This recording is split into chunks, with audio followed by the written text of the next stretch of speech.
শিখবো ইসলামের স্তম্ভ কয়টি। আজকে আমরা কি শিখবো? উত্তর হবে ইসলামের স্তম্ভ কয়টি? আল্লাহ রাসূল সাল্লাল্লাহু আলাইহি ওয়াসাল্লাম বলেছেন বুনিয়াল ইসলাম আলা খামসিন শাহাদাতি আল্লা ইলাহা ইল্লাল্লাহ ওয়া আন্না মুহাম্মাদান আবদুহু ওয়া রাসূলুহু ওয়া ইকামিস সালাহ ওয়া ইতাইজ যাকাহ ওয়াল হজ ওয়া সাওম রমাদান। মুত্তাফাকুন আলাইহি। নবী মুহাম্মদুর রাসূলুল্লাহ সাল্লাল্লাহু আলাইহি ওয়াসাল্লাম বলেন ইসলামের স্তম্ভ হচ্ছে পাঁচটি।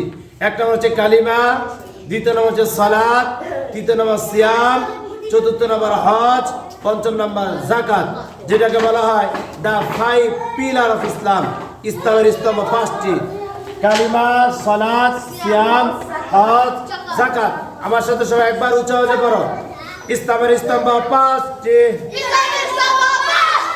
কালিমা, সালাত, সিয়াম, হজ, যাকাত। আচ্ছা, আমরা আল্লাহ তাআলার কাছে দোয়া করি আল্লাহ আমাদেরকে ইসলামের পাঁচটি স্তম্ভ মেনে বুঝে আমল করে পরকালে নাজাত বা জান্নাতের ব্যবস্থা তুমি করে দিও। বলছি আল্লাহুম্মা আমিন।